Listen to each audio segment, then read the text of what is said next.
Dear small YouTubers, if you're not getting views, there are 8 things you need to do right now. And here's the big thing. See, my first YouTube channel took over a year and 65 different videos just to reach 150 subs. And those subs were about as active as my Tinder profile. But then I learned the 8-step method I'm about to show you, and in 6 weeks I went from getting 15 subs a month to over 1,000 subs every single month. And I want to let you in on the unsexy secret, because I didn't become some sort of super YouTube genius in 6 weeks. The only difference between here and here, aside from not crying myself to sleep every night, was I started focusing 100% of my time on just 8 things. And at this point, I've taught over 1,000 different YouTubers in probably hundreds of different niches. And I've noticed that success doesn't require you to be super charismatic or lucky or rich. What it does require is you reprioritizing your time onto things that will get you the most results for the least amount of effort. For example, when Tom started focusing on these 8 steps, he went from 57 subs to a full-time YouTuber in 1 year. When I taught Lewis, he went from 150 subs to a fully monetized channel in just 21 days while working a 50-hour-a-week day job. And this is going to sound like an exaggeration, but genuinely, I've never found a channel who's doing all 8 of these things and isn't getting millions of views. So if you want to blow up your channel, first step is to commit to this method. Watch this video as many times as it takes you to understand each step, then ruthlessly take action and just ignore everything else. So let me just break it all down for you right now, starting with the 8th most important step. Oh, and to prove this method works, throughout this video, I'm going to build out a channel right in front of you that applies all 8 of these steps. And at the end, we're going to try and take that channel from 0 to 10,000 subscribers. So let's get into the 8th step. So in 2001, David Bales and Ted Orland published a book called Art and Fear, a title that accurately describes my relationship with art. But in that book, there was an art teacher who did a study. She had 50 students and she said, okay guys, I'm going to split you and we'll do an experiment. So 25 of you, you're over here, let's call you group A,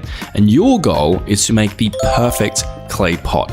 Now the other 25 of you, you're over here, group B. Now group B, your goal is to take 50 pounds of clay and make as many clay pots as you can. Pretty simple. The students understand the task and they agree to run the experiment. So they get to work, a month passes, now it's grading time. But when the teacher reviews all the clay pots, she discovers something so exciting it'll make your nose hairs curl. See, in art, business, even YouTube, there's an ever-present quality versus quantity debate. In my experience, a channel that posts less often but much higher quality will usually beat out a channel that just spams out videos at a rapid rate. But when we look at this practically from the perspective of a brand new YouTuber, there's a paradox at play, which is perfectly illustrated by the experiment I was just telling you about. Because when the art teacher inspected all of the clay pots from both Group A and Group B, she found that the most near-perfect clay pot did not come from Group A, the group that was tasked with creating the perfect clay pot. Instead, the best pot came from the group whose goal it was to make as many clay pots as they could. Why? Well, because the quantity group made so many clay pots that they just got better and better and better at making them until they were creating near-perfect clay pots. And I think this applies to YouTube. Quality does beat quantity, but the more videos you create, the more practice you get at creating content, the more things you can test. In other words, quality comes from quantity. And that's why upload frequency, how often you post videos, is the first of the all-important 8 steps you need to focus on if you don't want to get 7 views on your next video. And let's be honest, we all know 4 of those views were you. Now, as promised, throughout this video, I'm going to be building out a brand new channel that applies all of these steps, and then at the end, we're going to try and take it from 0 to 10K subscribers. And so when it comes to my upload schedule for this channel, I'm going to try churn out 2 to 3 new videos every single week. Now, not everyone is able to post 2 to 3 videos a week, but if you're a small creator, the moral here is try to post frequently. Most of my students find 1 to 2 times a week is a pretty good sweet spot. At minimum, you should be posting once every 2 weeks. And if you can't meet this level of frequency, either 1, get creative and figure out a way to do it,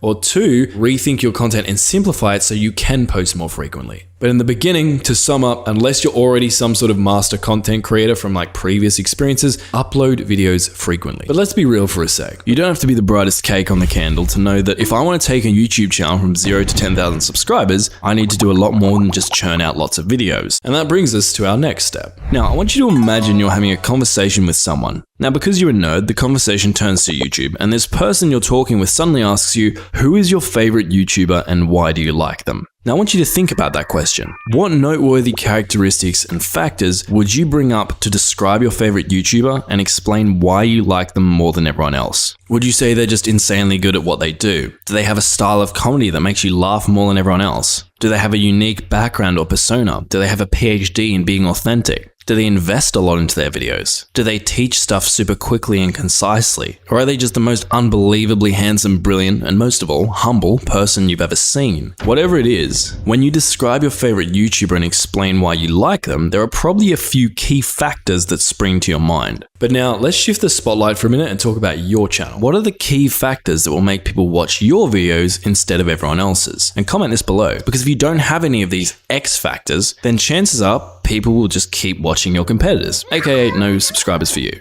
And that's why, just like your favorite YouTuber, you want to establish unique, appealing X factors, and that's the 7th point on this majestic method. Now, I can't give you specific advice as to what your X factor should be because it needs to be authentic and unique to you. But there's a technique that's helped me identify what my X factors might be, and that is to think about the qualities I have or aspire to have and the value I bring to my audience or aspire to bring to my audience. Then I want to take those things and exaggerate them. I want to take them to the next level until they become noteworthy enough that viewers would actually start noticing and appreciating them. And a good test for this is once you start getting some views, which you will get if you follow all the steps later in this method, look for comments on your videos where people are actively noticing and appreciating your X factors. Because if they're not noticeable enough that someone would notice them and take the time out of their day to leave a comment appreciating that thing, then your X factors aren't noteworthy enough. They don't really matter. So for the channel we're building out, let's define some X factors. Now, this channel we're building is going to be a comedy channel because one time when I was 7, my mum told me I was funny. But there are lots of funny YouTubers, so I need a combination of X factors that will give people a reason to watch me instead of everyone else. And quick side note, establishing X factors isn't just for comedy channels, it's important for every single channel on YouTube. I'm just using comedy as an example because I had to pick something. So first X factor for me, maybe I want this channel to be as inclusive as possible. Maybe I can plant a flag and make sure everyone who comes to my channel knows that my videos are strictly family friendly so all ages can enjoy. Now in the videos, I intend on editing in a lot of clips and memes and sound effects to make them funnier. So if I want to make this an X factor, I'm going to spend some time finding unique clips that most people don't know about or use. In other words, instead of just copying and pasting popular meme templates everyone's already seen, I'm actually going to create my own memes from scratch. And if I'm uploading 2 to 3 videos a week, based on my research, which we'll get into more later, that's a lot more than my competitors are currently uploading in this space. And so that in and of itself can also be an X factor because I'm adding a much larger volume of value to my audience. And so they can come to my channel much more frequently to get new novel content compared to my competitors. Now, will all this be enough to get me from 0 to 10K subs on this channel? Well, we'll find out later, but on its own, I can say with 100% assurance, it will not be. So that's why we need to talk about the next point on this method. See, when I was younger, there was a particular YouTuber I used to love. He uploaded pretty frequently and he had a slapstick British sense of humor I found really funny. A bottle of water! He was really chill, down to earth, and he involved his family in his videos. He was like always pranking his parents and stuff, which, you know, being a rebellious ratbag teenager myself was something I found particularly amusing. And for a number of months, I remember religiously watching this person, but then something changed. He put on this cool persona. He stopped making videos with his family. And if there was an Olympic event for the cringiest YouTube diss track ever produced, he would have brought home the gold. But seriously, I used to be able to come to his videos and get a certain type of experience, but then he became so unpredictable that when I clicked on one of his videos, sometimes I'd really enjoy it and other times I'd hate it. And so I stopped clicking on his videos and eventually the algorithm stopped promoting them to me and many of his other viewers. And the lesson I took away from this story is, if you're a YouTuber who's very inconsistent, it's going to confuse your viewers and the algorithm. They're not going to know what to expect from you, and so growing your channel is going to feel like headbutting a curb. That's why consistency is the next point on this method. Now, you don't have to be the sharpest bulb in the shed to know that consistency is important on YouTube. Everyone talks about it, but something I was not aware of when I first started was there are far more elements to consistency than just posting videos consistently. For example, you want to keep your branding consistent, especially your thumbnail style. Ideally, you want people to be able to look at your thumbnail and instantly know it's a video from you, even without looking at your channel name. Y'all see this shit? And then there's tone. If you always have a very positive and upbeat outlook in your videos, then all of a sudden you start taking a very negative perspective on everything in your videos. It's just going to be confusing. Then there's production style. For example, if you have incredibly bare bones, maybe like digital whiteboard style editing, and then all of a sudden you switch to studio level talking head videos, you're gonna piss people off. Also, your X factors. For example, if one of your X factors is you have a lot of edgy jokes in your videos, and then all of a sudden you start making very politically correct videos, it's gonna be weird. And then there's values. So if you have a very right-wing perspective in most of your videos, and then in other videos you take a very contradicting left-wing perspective, the right wingers are gonna get pissed at your woke videos, and the lefties are gonna get pissed at your conservative videos, i.e. no one likes you. Now it's important to know here, these are categories I'm talking about, not prescriptions. I'm not saying that you can't succeed on YouTube with right-wing or left-wing style content. You definitely can, but you can't succeed if you're trying to be both. You need to pick a lane and be consistent within that lane. Now there is a huge caveat here, and that is obviously if you're trying to test and innovate with new things, you're going to have to be inconsistent every once in a while. But when you're innovating, try to follow these rules. First, do it infrequently. For example, Instagram shows the user an ad in their feed after every 5 photos. And I found this to be a good rule of thumb with YouTube as well. If you test a new type of content every 4 to 5 videos, that's fine. But if you're much more inconsistent than that, the small amount of viewers you do get will vanish faster than a chocolate bar at a Weight Watchers meeting. And the next rule is only test one major new variable at a time. So for example, if I want to test shifting my production style from super amateurish to super professional, I should try to keep all the other variables, my tone, my branding, my X factors, etc., the exact same as in my previous videos. So with the channel we're building out throughout this video, to get from 0 to 10k subs as quickly as possible, I'm just going to be as consistent as I can across all these different elements we've just talked about, which should give me the best chance of building an audience and getting more views. But there's one thing I didn't mention here that is so important to keep consistent that if you don't keep it consistent, it will ruin your entire channel. YouTube is highly competitive. One of the biggest problems small YouTubers have is if viewers are spending all of their time watching large YouTubers' videos, and those viewers are very satisfied with those large YouTubers' videos, then the vast majority of those viewers aren't going to have any free time left over to explore your content. In other words, YouTube is incredibly competitive, and most of the views go to a very small handful of massive channels that have all of the resources and already have established audiences. And this issue of competition will probably cause your channel to fail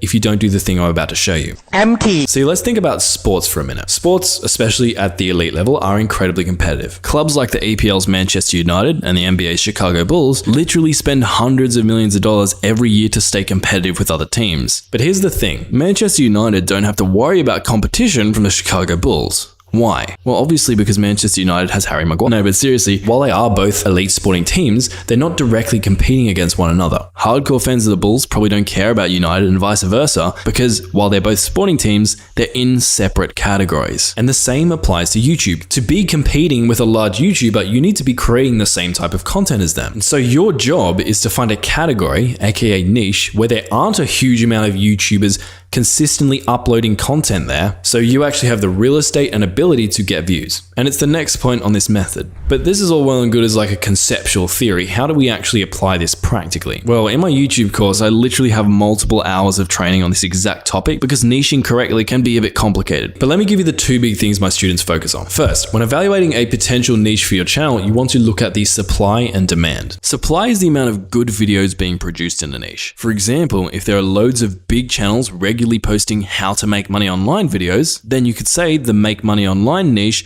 has a high level of supply. Demand is the viewers who want to watch those types of videos. So for example, if there are a lot of viewers who watch videos about how to make money online, then you could say the niche also has high demand. So as a small channel, to be hyper successful, you usually want low supply and high demand within the same niche. For example, the make money online niche has high demand, yay, but there's also high supply. Boo. On the other hand, we could get more specific and look at a sub-niche like how to make money on Twitter. After serving them for so many years, they do that to me? Sorry, you're outdated. You're just an ass. In this case, there are no big channels making these kinds of videos, so supply is low. Yay. But there also don't seem to be many people looking for videos on how to make money with Twitter, aka demand is low. Boo. Go yourself. Now, when it comes to supply, usually you don't want more than 5 large creators with X factor similar to you who are pumping out lots of high quality content. At the same time, the niche needs to be large enough that there are hundreds of thousands or ideally millions of viewers, aka demand, who actually want to watch that type of content. And so in a moment, when we continue building out the strategy for the channel we're going to try and take from 0 to 10k in this video, I'll give you an example of a good niche that has low supply and high demand. But before we can do that, we need to talk about the second aspect of this equation, which is picking a niche gives you more love from the YouTube algorithm. So let's imagine that we're trying to grow a brand new fitness channel. So what you want to do is post a lot of videos that are all highly related and are going to be watched by the same type of people. And I'll show you an example in a moment, because that will help the algorithm gradually build up a profile on your channel. And the algorithm is going to get better and better at promoting your videos to the right people who are actually going to want to click on and watch your video. And that means a hell of a lot more views for you. So let's pick a niche for the channel we're building in this video that could help us get to 10K. Now, as mentioned, I want this channel to be a comedy channel. In fact, let's play YouTube on hard mode. We're going to make this channel a comedy gaming channel. And obviously there are already loads of funny gaming YouTubers. So to start off with, we're going to go down a few levels deeper where I can actually get discovered. So I'm a Star Wars fan, so maybe we can make this channel a funny Star Wars gaming channel. Now at this level, I've cut out a lot of my competition because most large gaming YouTubers aren't playing Star Wars games. Translation supply is lowish, but on the other hand, there are lots of Star Wars gamers, and this niche is targeted enough that every time I create a funny Star Wars gaming video, it's going to attract the kind of person who is very likely to be interested in all the other funny Star Wars gaming videos on my channel. Meaning the algorithm is going to be working with me, not against me. But if you really want to get more views than a wannabe Instagrammer's page, then you also need to do this next thing. See, YouTube is a system, and at a very high level, most systems work like this. So you have an input, you have a process, and you have an output. An input is the initial fuel. It's the thing we provide to the system in the first place in order to get some kind of result. The process is the thing that happens to our input when we feed it into the system. And then the output, it's the thing our input is transformed into as a result of going through this process. So for example, if I put in a 1, and we have a bad process, we'll get out a 0. Now, if you put in a 1 and you have a decent process, you might get a 1 out. Now, if we have a really good process that 2x's our output, we might put in a 1, something happens here, and we end up with a 2. But what does this all have to do with growing a channel from 0? Well, most channels operate like this. They create and post videos, and they get views. End of story. But some magic can happen when you start feeding your output back into your input. For example, if we put in a 1 and we have a good process, and the rest of this video is going to teach you how to make a good process for your channel, and then we get out a 2. And unlike most people, we then take this 2 and we loop it back into our input. Our input becomes a 3. It goes through our 2x process and becomes a 6. Now we take that output and we loop it back into our input. Now we're inputting a 9. That 9 gets 2x'd and we end up with an 18, etc., etc. And this is pretty hypothetical, but let me actually show you what this looks like on YouTube.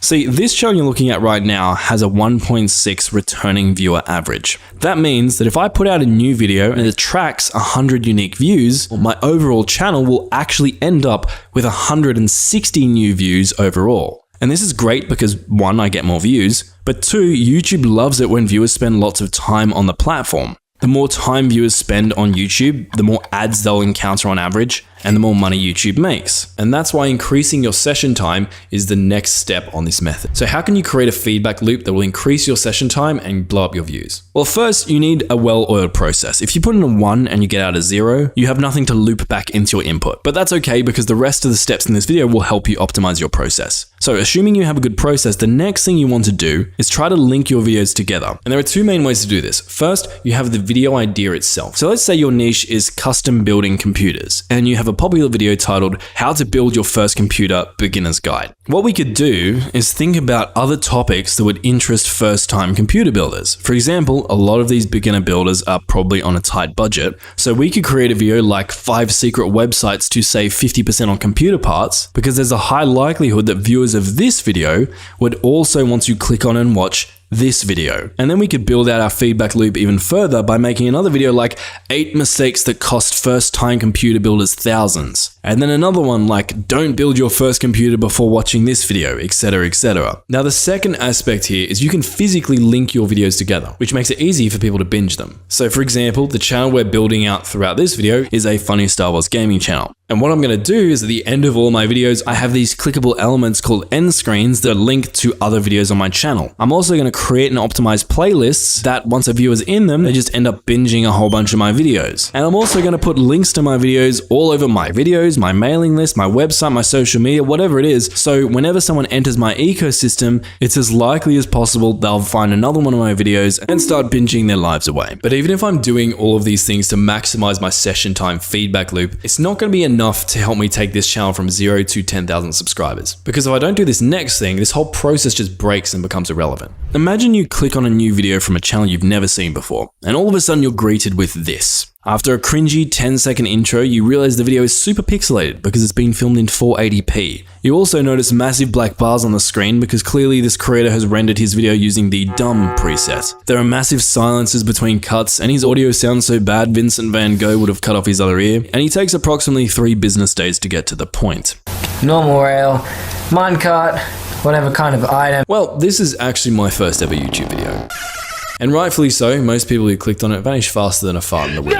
And not only does you clicking away hurt my session time, because no one gets to the end of my videos and I can't get them into a feedback loop, but it also sends very negative signals to the YouTube algorithm. Basically, if a viewer clicks off in the first 5 seconds, they're sub-communicating to the algorithm, hey, this video is The biggest piece of dog shit. and so the algorithm is going to be less likely to promote my future videos to those viewers and to other people who have similar viewing habits to these viewers, because it's going to assume that those other people won't like my videos either. And that leaves you with a channel that's about as alive as a graveyard. Empty. And that's why the next point on this method is create great videos. I know, it's not a secret. Everyone says you need to make great videos to succeed on YouTube, but not many people actually break down what that means. There are 2 main concepts I think that encapsulate most great content on YouTube. First, great content is engaging. Now, when we hear the word engaging, we might think likes, comments, shares, and those things are definitely part of it, but the most important engagement you can get is a viewer who actually engages with your video itself by watching it all the way to the end. Now, realistically, it's impossible to get all of your viewers to watch all of your videos all the way to the end.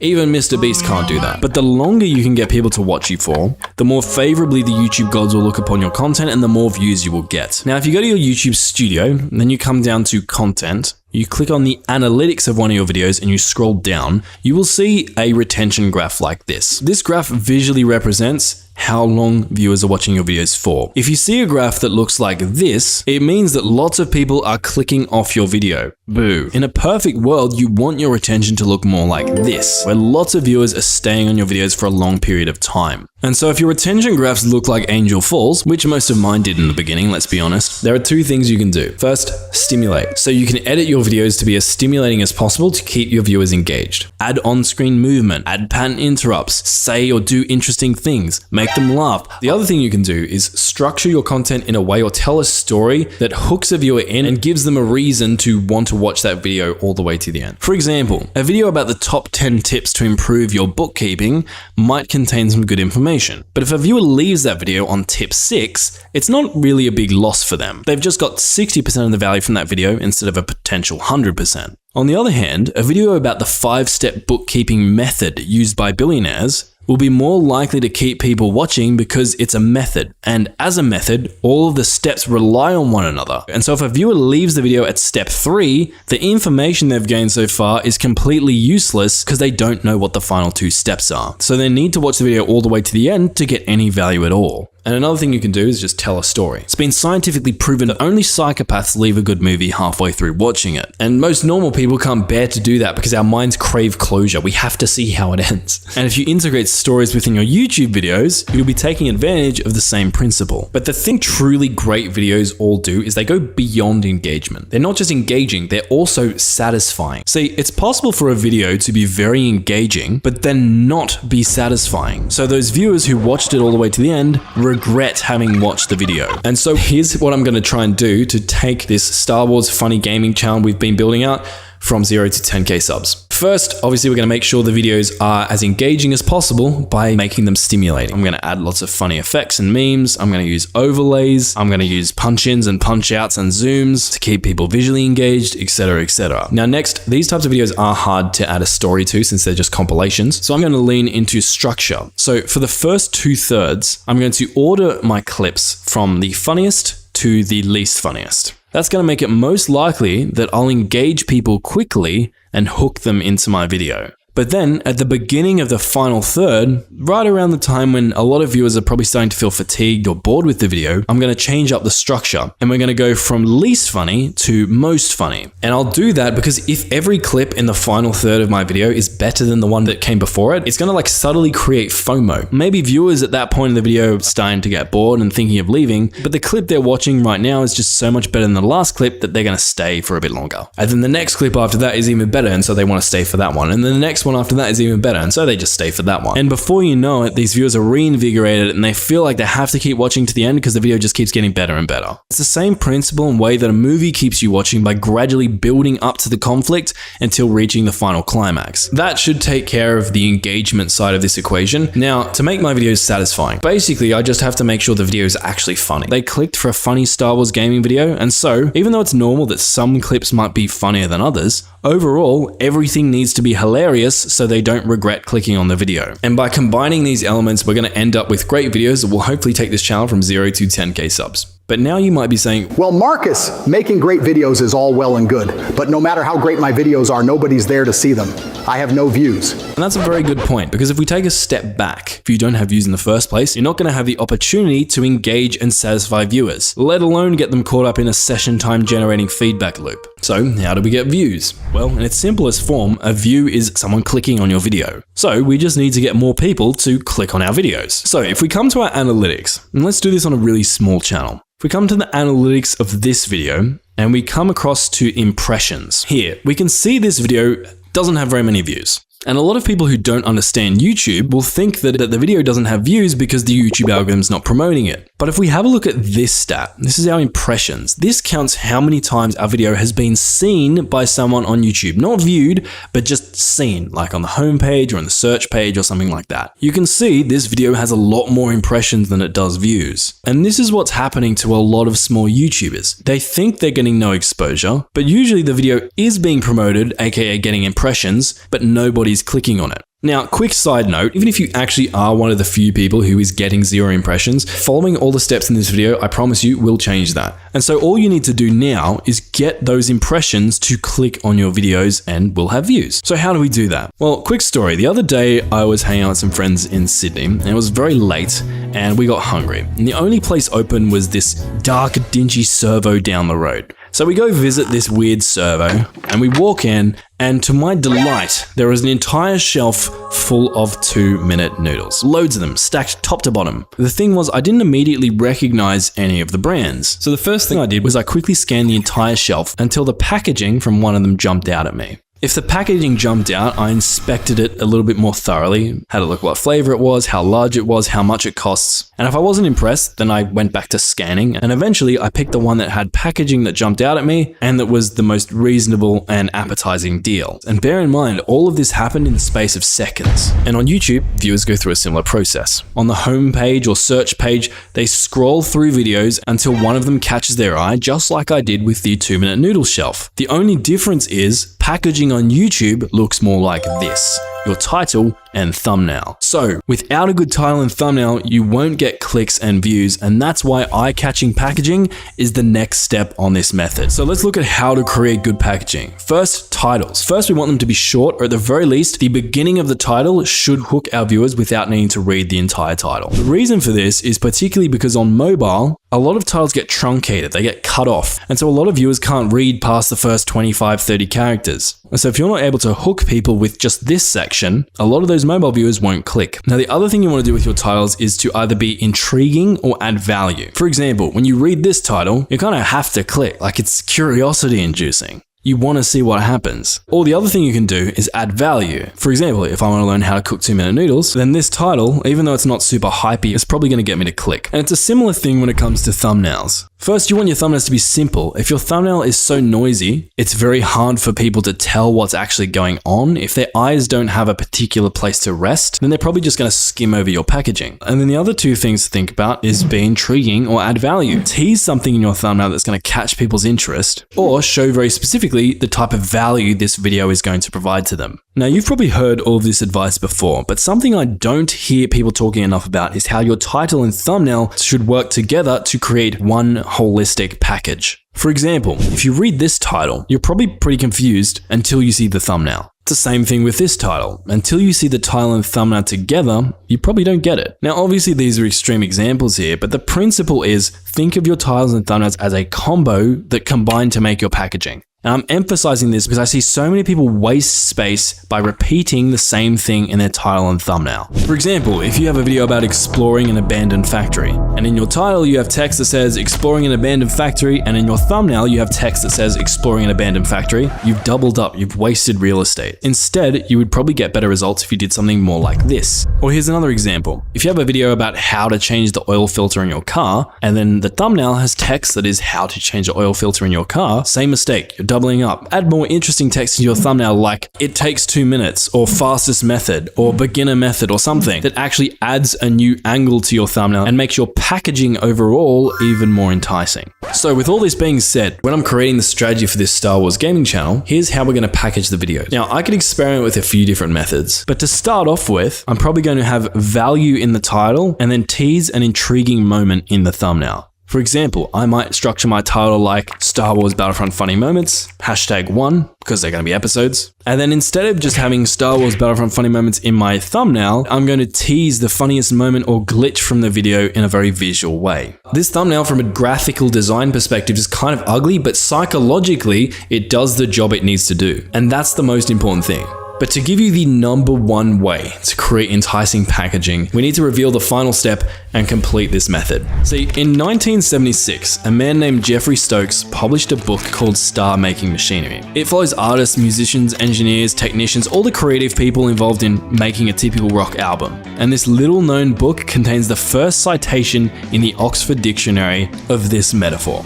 You can't polish a turd. Now, despite the fact that Mythbusters proved this wrong, that's one sexy poop. It's a great metaphor nonetheless because the dictionary defines it as seeking to improve something which is inherently or unalterably unpleasant or of poor quality. It's kind of like a movie plot. A movie can have the best actors, best marketing, best directors, but if the core plot itself is not objectively interesting, hey yo, what the fuck? In almost all scenarios, the movie's going to perform worse than my first 65 YouTube videos. Empty! For example, which video would you rather click on? I asked one woman out on a date, or I asked out 100 women to get over my fear of rejection. Which video would you rather click on? Big TNT explosion or world's largest explosion? Would you rather click on a video that is every that's what she said ever in the office? Or actually, never mind, it's impossible to get more interesting than this. That's what she said. But you get my point, right? Notice the niche, packaging, branding for all these examples I gave are almost exactly the same. The only difference here is the idea. Moral of the story, on YouTube, you can be the most creative editor, you can be the most technically brilliant designer, but if your video idea is inherently not interesting or useful to viewers, translation, you're polishing a turd, there's almost nothing you can do to make your video get views. And that's why having a great video idea is the next step on this method. So how does one come up with great video ideas?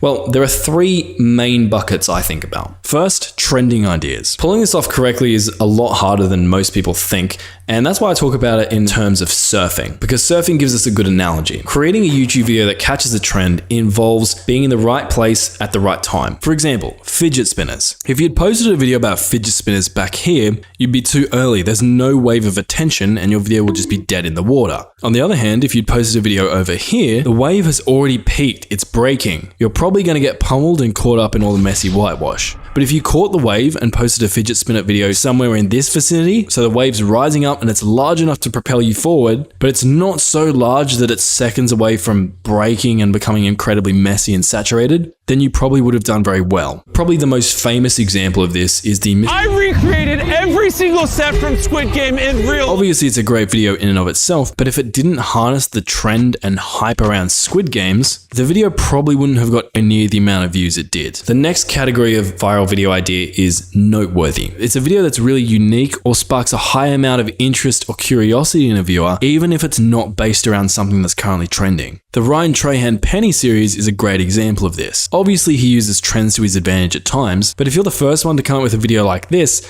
it's just so interesting that regardless of when it's posted, people have to click on it to see what happened. And one of the easiest models to create types of videos like this is to just be as extreme as you can. Can you be the least in the world? Can you be the shortest in the world? Can you be the largest in the world? Can you be the fastest in the world? Can you be the slowest in the world? Can you be the hardest in the world? That's what she said. Now, the last type of video idea is searchable videos. These videos usually tend to just solve a specific type of problem, and they get the majority of their views from people actively going to YouTube and searching for them. So think like how-to videos. And while they don't blow up anywhere near as fast, they tend to be more evergreen. Now, these videos don't have to be that extreme. Think about this. If you really want to learn how to cook the perfect venison pot roast, and a video like this one comes up, in that moment, that video is extremely objectively interesting to you. So if you want to win this category of video idea, you need to make sure the video you're creating is very direct and clear in how it's going to solve your audience's problem. You're basically just reverse engineering exactly what it is people are searching for. Now, this one also comes down to supply and demand, like we talked about in the niching section, because especially on the search page, people aren't going to scroll very far before selecting a video. So if there's too much supply, your video is not going to get views. But it can be a great type of video idea, and you can get hundreds of thousands of views if you find the right search terms. But before we come up with some viral ideas for our funny Star Wars gaming channel, let's review what we've done so far. To be successful on YouTube, you want to post frequently. For the channel we've built out, we've decided to post 2 to 3 videos a week to learn as much as we can about our niche and have as many opportunities to be discovered as possible. You want to pick X factors. We've picked X factors to intentionally focus on and exaggerate that will give people a strong reason to watch us instead of other creators. You want to be consistent. I'm going to be as consistent as I can across all these key areas and more. And when I do experiment with something drastically new, I'm only going to experiment with one variable at a time. You're also going to niche down. I've gone from creating funny videos to creating funny Star Wars gaming videos. And to make sure I can actually compete, I've looked at the supply and demand of this niche, and it's all looking good. We want to increase our session time. I've designed my channel in a way to create feedback loops, meaning on average, every viewer I attract will watch more than one of my videos. And we're also going to create great videos. I've put in the work to make sure my videos are both engaging and satisfying by making them stimulating, structuring them right, and making them actually funny so they deliver on my viewers' expectations. I'm going to package my videos in an eye-catching way. I've put a lot of effort into my titles and thumbnails to have the best chance of winning the click. I've kept my packaging short, simple, enticing, and added value. And last but not least, I'm coming up with objectively interesting viral video ideas, which is the last and most important step we just went over. And the 2 types of video ideas I'm going to focus on are 1. Funny moments compilations inspired by the TV show Funniest Home Videos. So I'm going to get my audience to submit their clips to me, and then I'm going to pick the best ones, stitch them together, and add funny sound effects, voiceovers, music, overlays, and memes. And at the end, I might have a section just like the Funniest Home Videos TV show where people can vote for their favorite clip, and the highest voted clip of the season will win some sort of prize. But also, another style of video idea within my niche that I'm going to create will be funny trailers for Star Wars video games. I'll use my sense of humor and creative editing and post parodies of them, and not only will these ideas hopefully be objectively noteworthy, but they'll help me catch trends. And this completes my strategy for this channel, but theory's all well and good. The question you're all wondering right now is, can we actually take this strategy built out using the exact method I've shown you in this video and take a channel from 0 to 10,000 subscribers? Well, I've got something I'm pretty excited to tell you, because normally this is the part of the video where the creator is like, well, subscribe to my channel and check back in 3 months to see my progress update. I hate that shit. But that's why I'm excited to tell you guys that it's actually not the first time I've built this. In fact, the strategy you see in front of you is the exact same strategy I used on a gaming channel I started a while back. And so because I've already launched that channel, I can just show you exactly how it worked. First year, absolute failure. To be honest, I was probably doing about 50 to 70% of the things on this list, but if you don't do everything together, usually everything else breaks, and that's why I was getting no results. Then I started applying the method about here, and 90 days later, I have 3,000 subscribers. And it kept growing steadily, getting a few thousand new subscribers a month until we hit our 10,000 subscriber goal in June. And don't get me wrong, 10K is very, very good, but we didn't stop there. I stayed consistent, and the channel, which is called Silky, by the way, if you want to look it up, kept on growing until we reached nearly 60,000 subscribers, 20 million views, and at its peak, it was making more money than I was making from my real day job. And I don't share this to brag, I share this to show you what's possible if you follow the method in this video. Even though Silky was created a while ago, this exact same method works today, works for any channel. I've used it to personally create and monetize 4 separate YouTube channels, which have gained nearly 250,000 subscribers and 50 million views. And every one of my students who's properly and consistently applied this process have had massive successes too. So please work through this video, implement all of the steps, and watch the traffic start flooding in faster than the Sydney CBD at rush rush hour, which is a ton of traffic, trust me. But if you're feeling overwhelmed, even after watching this video multiple times, click on the playlist on screen. I've grouped together all of my best videos that dive deeper into the different aspects of each of the steps I've talked about today. It's basically the kind of thing you get in a paid YouTube course, and I know because I've done all of them, but it's all free. So check out the playlist, and I expect you to send me a photo of your silver YouTube play button once you're done.